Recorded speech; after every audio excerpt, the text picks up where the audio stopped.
جوتیار حسین عبدالله ما خالتي گوندی دراجینی که مثلا نحیا مانگیش که و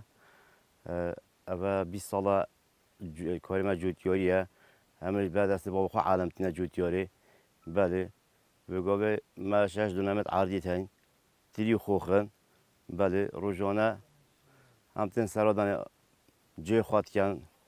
تری خواهد کن سر و برد کن پاکش کن عادت کن تراشین آفدن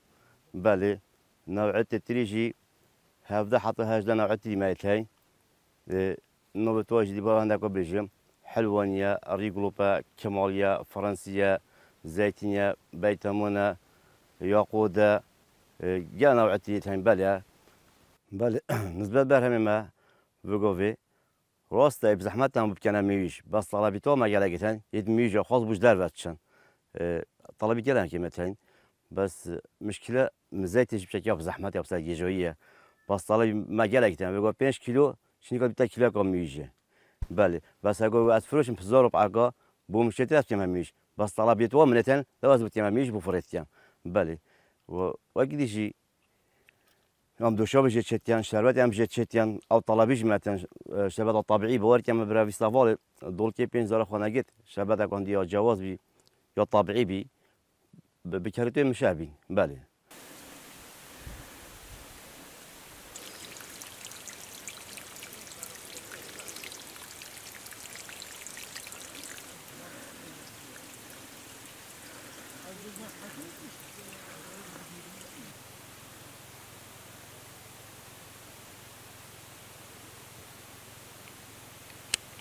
به حشرات میشو ستانگا دانه اینی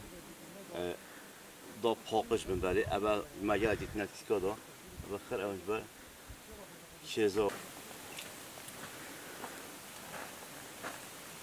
وانجا خاطر داره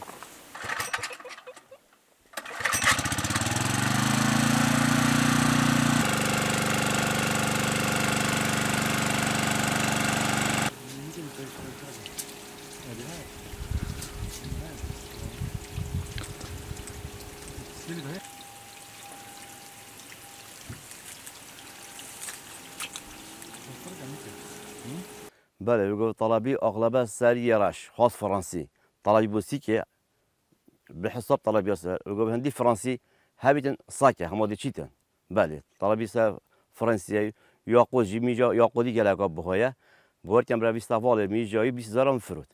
ونماجي يعني طلبي بحساب بگو بيش طلبي تو 200 بس نما ياقوت جلاك خوش تدي بس مشكله كيم بره بگو من شش دونمت عرديتن ترينا بله نزدیک چند تا پاوتن چهارم پنجم اما ای دارو برینه و پاجی 5 سالش نافچو تارگل دابی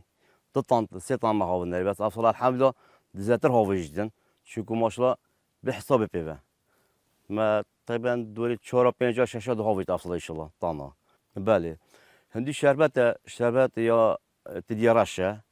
فرانسیه زیتونیه سلیمانیه رشمه اول شربتنه هنی دوشافه زرکه طایفیه اوت یعنی دوشاف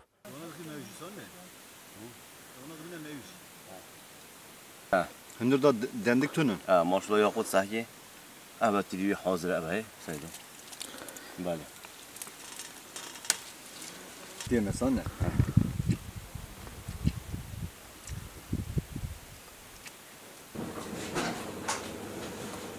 صاحب چکیاری میشه